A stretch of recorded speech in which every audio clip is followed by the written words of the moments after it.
खौफनाक रात। दादी जान बताया करती थीं कि वो वाकई एक खौफनाक रात थी। शाम से ही बारिश हो रही थी और एक जबरदस्त तूफान आया हुआ था। घर में कोई मर्द मौजूद नहीं था क्योंकि मेरा बेटा दिल्ली में स्कूल में मुलाजमत करता था।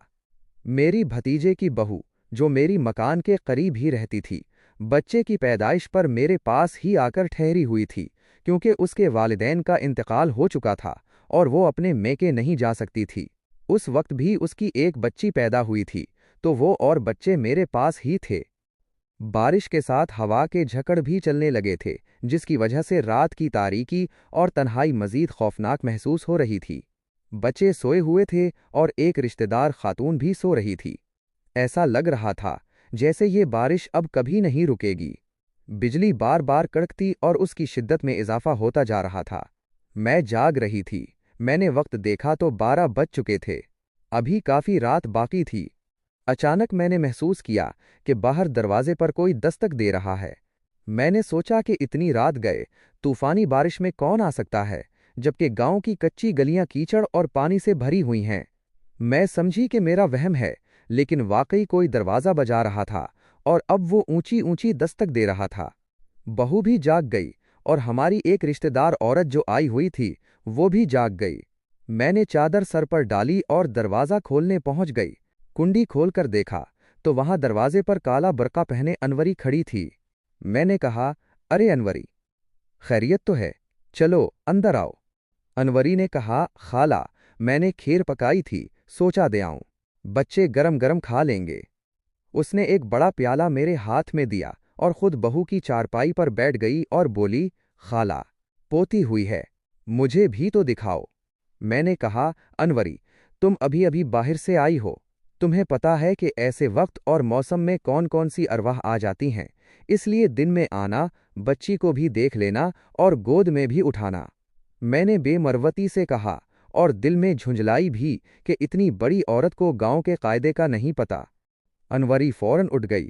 खाला, मुझे तो याद ही नहीं रहा, प्याला मैं कल ले जाऊंगी।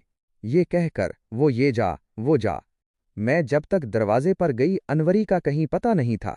बारिश, अंधेरा और काला बरका, अनवरी कैसे नजर आती? बच्चे भी उठ गए थे। मैंने बहू से खीर खाने को कहा, मगर उसने माजरत कर ली। थोड़ी सी खीर मैंने चखी, बाकी बच्चों को खिलाई। अच्छी बनी थी, मगर ना जाने क्यों मुझे बार बार ख्याल आ रहा था कि इतनी भयानक रात में वो आई, जबकि उसका घर भी हमारे घर से कुछ दूर था। पुरअसरार हकीकत। हम सब सोने लेट गए। मैं अभी नीम गनूदगी में थी तो मैंने देखा कि जैसे छत फट गई है और उसमें से अनवरी ने सर निकाला और फिर वो एक गठरी की तरह से मेरी बड़ी पोती पर गिरी। साथ ही पोती ने चीख मारी। बहू भी उठ गई। मैं घबराकर जाग गई। बहू घबराई हुई थी। बोली, दादी, अनवरी हमें दबा रही है। ऐसा लगा जैसे अनवरी मेरे सीने पर कूद रही है। हम लोग दुआएं पढ़कर फिर लेट गए। काफी देर बाद सबको नींद आई। अनवरी दूसरे दिन किया, कई दिन तक नजर नहीं आई। एक रोज दोपहर को अनवरी आ गई। इस वक्त अनवरी ने सफेद बरका पहना हुआ था। बोली, खाला, पोती मुबारक हो। कब से मुबारकबाद को आना चाहती थी, लेकिन आ न सकी। मैंने कहा, इस दिन तो कीचड़ पानी में खीर देने चली आई और इतने दिनों बाद आई हो और बातें बना रही हो। वो हैरानगी से बोली, कौन सी खीर? बहू बोली, हाँ अनवरी बाजी, मुसलसल बारिश हो रही थी, रात के 12 बजे खीर लेकर आई थीं। अनवरी ने कहा, गजब खुदा का, इस वक्त जानवर भी बाहर निकलते हुए खौफ खाते हैं। भला मैं क्यों निकलती और इतनी रात गए मुझे खीर पकाने की क्या जरूरत थी? मैंने पूछा, तो तुम नहीं आई थी? वो बोली, नहीं आई थी। मैंने कहा, खीर भी नहीं पकाई थी? कहती, नहीं पकाई थी। मैंने ये जो प्याला तुम्हारी निशानी है, मैंने सबूत में इसको वो प्याला दे दिया। वो जैसे उछल गई, बोली, खाला, सच कहूं, गांव में तो मिट्टी के बर्तन इस्तेमाल होते हैं, फिर सफ़ेद चीनी का प्याला मैं गरीब के यहाँ कैसे आया? ना प्याला मेरा है और ना मैं लेकर आई थी। मेरा यकीन करो। अब एकदम मुझे कुछ समझ में आने लगा। मैंने कहा, छोड़ो इस बात को, भूल जाओ, शायद हमें गलती लगी है।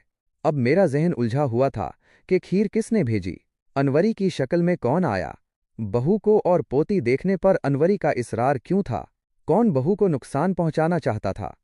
पुराने वाक़यात और नई तशवीश। मुझे याद था कि बहू के नाना पर भी इसी तरह जादू किया गया था और जादू बादल के टुकड़े की शक्ल में भेजा गया था। हुआ कुछ यूं था कि पीर जी यानी बहू के नाना एक दिन दोपहर के वक्त लेटे हुए थे। उनकी बीवी करीब ही बैठी हुई थी।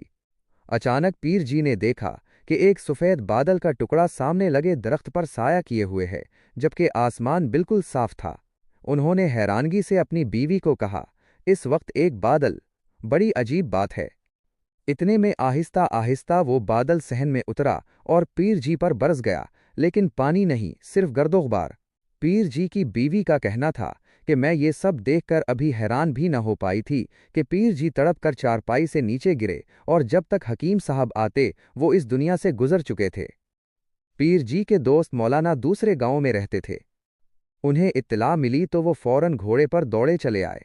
वो पीर जी का मुंह देखने झुके तो फौरन झटके से सीधे होकर बोले, फौरन कोरा मटका लाओ, जल्दी। इस वक्त कफन दफन का सामान, मटके, चटाइयाँ, काफूर सब आ चुका था। पीर जी के दामाद ने फौरन मटका मौलाना जी को दिया। मौलाना ने 2 रकात नमाज पढ़ी, फिर मटका तोड़ा और कुछ कुरानी आयात ज़ाफ़रान से लिखें और पीर जी के दामाद से कहा, इसे बहते हुए पानी में फेंक आओ, लेकिन कोई भी आवाज़ दे, ना उसको जवाब देना और ना ही पीछे मुड़कर देखना। अब देखते हैं कि पहले तुम आते हो या पीर जी उठते हैं। बाज़ लोग मौलाना साहब के दिमाग पर शक करने लगे कि भला मरने के बाद भी कोई जिंदा हुआ है, लेकिन जब उनका दामाद वापस आया तो पीर जी जिंदा हो चुके थे। मौलाना साहब ने बताया कि पीर जी पर जादू किया गया था और ये जादू इस शख्स ने किया था जिसके खिलाफ कुछ दिन पहले पंचायत ने फैसला किया था और पीर जी इस पंचायत के सरबराह थे। ये बात मुझे याद आई तो मेरा दिल कांप उठा, मगर अभी मेरे पास कोई भी वाज़ेह सबूत नहीं था। मजीद हमले और साजिश की गुत्थी। एक रोज़ शाम के वक्त मेरी बहू चूल्हे के पास बैठी चाय बना रही थी। बड़ा पोता छत पर पतंग उड़ा रहा था। इतने में दरवाज़ा खुला और बहू की खालाजाद बहन दाखिल हुई और सीधी बहू की तरफ आई। मैंने उसके अजीब अंदाज पर कहा, अरे कुबरा, खैर तो है? ना सलाम ना दुआ। मेरी आवाज़ सुनकर कुबरा पलट कर भाग गई। मैं भी उसके पीछे गई, मगर कुबरा मकान में दाखिल हो चुकी थी। मेरी बहू के नाना बड़े साहिब जायदाद थे। मैं जब अंदर आई तो देखा कि बहू चूल्हे के पास बेहोश पड़ी है, बच्चे रो रहे हैं। बहू को पलंग पर बड़ी मुश्किल से लुटाया गया, कुरान की हवा दी, दुआएं पढ़कर दम किया, तो तब कहीं जाकर बहू को होश आया। मेरा बड़ा पोता छत से उतरा तो उसने एक अजीब बात की। बोला, अम्मा, क्या ममानी भी भाईजान की तरह वर्जिश करती हैं? मैंने डांटा, मैंने कहा पागल हो गए हो? वो बोला, नहीं दादी, मैंने खुद देखा है। ममानी सहन में एक टांग पर खड़ी थी और अपने सामने 3 मर्तबा उंगली घुमाकर एक दफा उल्टी तरफ इशारा करती थी। ये कौन सी वर्जिश हुई? उल्टी तरफ हमारा घर था। मैंने पूछा, ये बताओ कुबरा आई थी? वो बोला, मैं तो जब से छत पर गया हूं, मैंने खाला कुबरा को नहीं देखा। और ममानी के पास कहीं से एक सफ़ेद कागज़ उड़ता हुआ आया और ममानी उसको लेकर अंदर चली गई। अब मुझे यकीन हो चुका था कि ये सारे हथकंडे दुल्हन की भाभी कर रही है। मेरी बहू खतरे में थी। इस तमाम मामले की असल वजह ये थी कि पीर जी, मेरी बहू के नाना, तकरीबन आधे गांव के मालिक थे और मेरी बहू आधी जायदाद की हकदार थी और उसका भाई हिस्सा नहीं देना चाहता था। और उसकी बीवी इंतहाई चालाक औरत और जादू टोने के जरिए मेरी बहू को मारना चाहती थी, जबकि मेरी बहू एक समझदार और सुलझी हुई लड़की थी। वो किसी भी तरह गांव की नहीं लगती थी। उसकी गुफ्तगू, रहन सहन बहुत अच्छा था। उसके भाई भाभी को हर वक्त खौफ रहता था कि बहू अपनी जायदाद न मांग ले, जबकि बहू जिक्र भी नहीं करती थी। अब मैंने घर में हर वक्त दुआओं का हिसार रखती थी और मैंने बहू को बाहर से आई हुई चीज़ों को खाने और बाहर जाने से मना कर दिया था। तकसीम हिंद और अलमनाक अंजाम। ये वो ज़माना था जब पाकिस्तान बनने की तहरीक ज़ोर पकड़ती थी। हर तरफ से हिंदू मुस्लिम फसादात की खबरें आ रही थीं। मैं बेहद परेशान थी कि किसी तरह बहू को यहाँ से हटा दूँ। इसी दौरान एक दिन मगरिब का वक्त था। बहू सहन में लेटी हुई बच्चे को दूध पिला रही थी कि अचानक उसकी चीखों की आवाज़ सुनी। मैं नमाज छोड़कर भागी। मैंने देखा बहू अपना पाँव पकड़े चीख रही है। उसके पाँव के अंगूठे से खून बह रहा है। मैंने पूछा, ये किया हुआ, कैसे हुआ? बहू अपने हवासों में नहीं थी। मेरी बड़ी पोती भी खड़ी थी, मगर वो भी चुप थी। बहू को पानी पिलाया गया तो उसने बताया कि मैंने देखा कि सकीना यानी मेरी बहन अंदर आई और मेरे पांव की तरफ खड़ी हो गई और फौरन ही चाकू निकालकर मेरे अंगूठे पर 4-5 वार किए और भागती चली गई। मैंने पोती से पूछा तो उसने कहा, बरका ओढ़े हुए दादी सकीना थी। बाद में पता चला कि सकीना तो 1 हफ्ते से मेरठ गई हुई है। मैंने बहू के पांव की मरहम पट्टी करवाई। तकरीबन 8 दिन में पांव ठीक हुआ, लेकिन टांग के जोड़ पर वर्म आ गया। हकीम साहब को दिखाया तो उन्होंने कहा, जख्म ठीक होगा तो वर्म उतर जाएगा। हम मुतमईन हो गए। बहू अब लंगड़ाकर चलती थी, मगर मुझे नहीं पता था कि दुश्मन अपना काम कर चुका है। हिंदू मुस्लिम फसादात, लोग गांव छोड़कर भागने लगे। हम कराची आ गए। वर्म आहिस्ता आहिस्ता फोड़े की शक्ल इख्तियार कर गया और उसके बाद नासूर बन गया, जिसने तमाम टांग को लपेट में ले लिया। इस तरह मेरी बहू दुश्मनी की नज़र होकर इस दुनिया से रुखसत हो गई। मैं सोचती थी वो लोग कामयाब रहे, क्योंकि सारी दौलत उनको मिल गई, अब बंटवारे वाला कोई न रहा। मगर खुदा की लाठी बेआवाज होती है। मेरी बहू की भाभी जो कि अमल करवा रही थी, उसके दोनों बेटे 3 साल के अंदर टीबी होकर मर गए।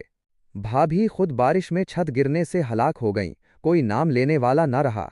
फायदा वो भी ना उठा सके और अपना बोझ अलग ले गए। ये कहानी बहुत सी पुरानी रिवायात, तवहुमात और इंसानी लालच की अक्कासी करती है, जो तक़सीम हिंद के दौर में शिद्दत इख्तियार कर गई थी। क्या आप इस कहानी के किसी खास पहलू पर मज़ीद बात करना चाहेंगे?